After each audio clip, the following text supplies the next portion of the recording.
Iran ने रात गए इसराइल पर बड़ा हमला कर दिया। तेल अबीब और अल खलील समेत कई शहरों पर सैकड़ों बैलिस्टिक मिसाइल दाग दिए। तेल अबीब और मकबूजा बैतुल मक़दस में धमाके, कई इमारतें तबाह, 10 अफराद हलाक। न्यूनतम एयरबेस और गैस प्लेटफॉर्म मुकम्मल तबाह हो गया। कई मिसाइल इसराइल के जौहरी पावर स्टेशन के करीब गिरे। तेल अबीब में सायरन बज उठे, हर तरफ अफरा तफरी फैल गई। इसराइलियों ने बंकर में पनाह ले ली।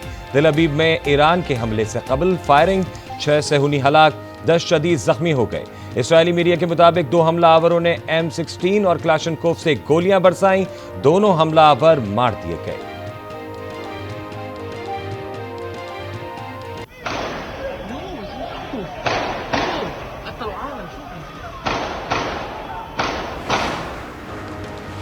नब्बे फीसद मिसाइलों ने कामयाबी से अहदाफ को निशाना बनाया। इसराइल नुकसानात को छुपा रहा है। ईरानी पासदारान इनकलाब का बयान, कहा हमले में तेल अबीब के करीब 3 इसराइली फौजी अड्डे तबाह कर दिए हैं। इस्माइल हानिया और हसन नसरुल्लाह की शहादत का जवाब दिया। ईरानी यूएन मिशन की इसराइल की हामी रियासतों को भी वार्निंग।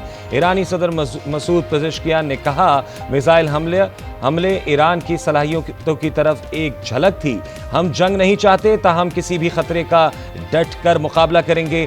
गजा, लबनान और इराक में शहरियों का जश्न। इसराइल पर ईरान के हमले की हिमायत में नारे लगाए। तेहरान में भी लोग सड़कों पर निकल आए और इसराइल पर हमले का जश्न मनाया। अमेरिका का इसराइल के साथ खड़े होने और मुकम्मल दिफा करने का ऐलान। सदर बाइडेन का अमेरिकी फौज के सेहूनी रियासत का दिफा करने का हुक्म। कहा ईरान का हमला बज़ाहिर नाकाम रहा, ईरान को हमले का खुमियाजा भुगतना पड़ेगा। नायब सदर कमला हैरिस ने कहा ईरान पूरे खित्ते के लिए खतरा है। अमेरिकी अफवाज ईरान को रोकने के लिए किसी कार्रवाई से दरेख नहीं करेगी। अमेरिकी वजीर खारजा एंटोनी ब्लिंकन और तर्जुमान मैथ्यू मिलर का कहना है कि ईरान का हमला नाकाम बना दिया गया। ईरान का इसराइल पर हमला नाकाबिल कबूल है। इसराइल को अपने दिफा का हक हासिल है।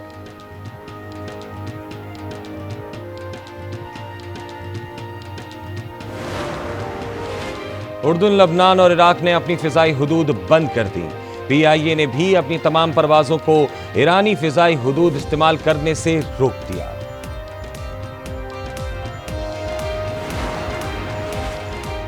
इसराइल पर हमले के बाद सलामती काउंसिल का इजलास तलब कर लिया गया। अक़वाम मुत्तहिदा के सेक्रेटरी जनरल की मशरिक़ वस्ता में बढ़ती कशीदगी की मजम्मत, फौरी जंग बंदी पर जोर। जर्मनी और बरतानिया की भी मजम्मत। इसराइल की जंगी काबीना का भी इजलास तलब। अक़वाम मुत्तहिदा में सेहूनी मंदूब ने कहा दिफा और जवाब देने के लिए तैयार हैं। जो इसराइल पर हमला करेगा वो शदीद रद्द अमल का इंतजार करे। इसराइल फौज ने धमकी दी, ईरान अब अपना न्यूक्लियर मंसूबा खत्म ही समझे। पाकिस्तान क्रिकेट टीम के कप्तान बाबर आजम ने कप्तानी से इस्तीफा दे दिया। सोशल मीडिया पर इस्तीफे का ऐलान। कहा कौमी टीम का कप्तान बनने पर फख्र है, अब बतौर खिलाड़ी अपनी कारकर्दगी पर तवज्जो देना चाहता हूं। जस्टिस मुनीब को बुलाया, जस्टिस मंसूर से दरख्वास्त की। दोनों जज साहिबान आर्टिकल 63A केस की समाअत में शामिल ना हुए। जस्टिस नईम अख्तर अफगान को 5 रुकनी बेंच का हिस्सा बना दिया गया। चीफ जस्टिस काजी फायज ईसा ने कहा जस्टिस मंसूर का इंतजार किया मगर उनके इनकार के बाद कोई ऑप्शन नहीं बचा। नहीं चाहते दूसरे जजेस को डिस्टर्ब किया जाए। हम कौन होते हैं कहने वाले, तुम बाज़मीर नहीं हो।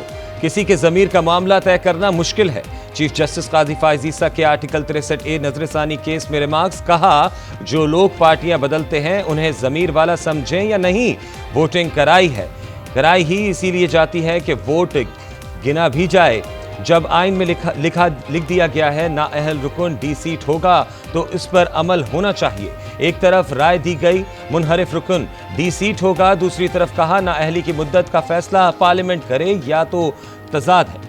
तो हुकूमत और पीपल्स पार्टी की नजर पीपल्स पार्टी का अदालती जंग से कोई ताल्लुक नहीं है। बिलावल भुट्टो का ऐलान। कहा आईनी अदालत में काजी फायज ईसा बैठे या मंसूर अली शाह, कोई मसला नहीं। मेरे लिए दोनों काबिल एहतराम हैं। आईनी तरमीम की जद्दोजहद मौजूदा चीफ जस्टिस के लिए नहीं कर रहा। मेरा नहीं, आपका एजेंडा किसी खास शख्सियत के लिए हो सकता है। अदलिया से सवाल करें तो वो बुरा मानते हैं। इफ्तिखार चौधरी जैसे माइंड सेट ने अदलिया को खराब किया। जमात इस्लामी से मुलाकातों का सिलसिला जारी रहेगा। बैरिस्टर गौहर कहते हैं आज़ाद अदलिया के लिए कोशिशें जारी रखेंगे। रात के अंधेरे में कोई फैसला नहीं होना चाहिए। हाफिज नईमुर रहमान ने कहा 7 अक्टूबर को मुल्क भर में एहतजाज कर रहे हैं, तहरीक इंसाफ साथ होगी।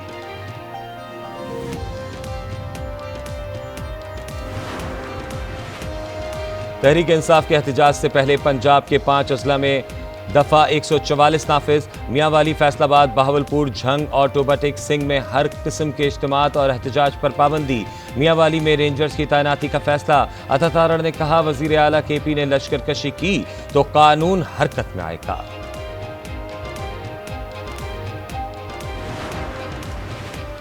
मुल्क के डिफॉल्ट की ख्वाहिश करने वालों का मंसूबा नाकाम हुआ। वजीर आजम शहबाज शरीफ का महंगाई की शरह कम तरीन सतह पर आने पर इजहार तशक्कुर।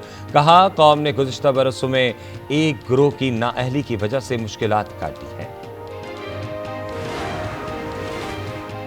चारों सूबों ने नए NFC मुआहदे पर दस्तखत कर दिए। वजीर आला केपी ने भरपूर ताउन किया, सबसे पहले उन्होंने दस्तखत किए। वजीर खजाना मोहम्मद औरंगजेब कहते हैं ज़राए इनकम टैक्स का निफाज सूबे करेंगे।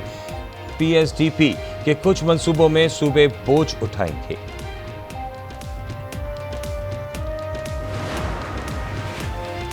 डॉक्टर जाकिर नाइक की मौलाना फजलुर रहमान से मुलाकात। टीवी एंकर से गुफ्तगू में कहा उम्मत मुस्लिमा को मुत्तहिद होने की जरूरत है। मारूफ मुबल्लिग की स्पीकर अयाज सादिक से मुलाकात में उम्मत मुस्लिमा को दरपेश चैलेंजेस, बैनुल मज़ाहिब, हम आहंगी समेत दीगर अहम उमूर पर गुफ्तगू। बात बुझा दी गई। फायर ब्रिगेड के मुताबिक गोदाम में आतिशगीर मादे के बाइस आग बुझाने में मुश्किलात का सामना करना पड़ा। आतिशज़दगी से कोई जानी नुकसान नहीं हुआ।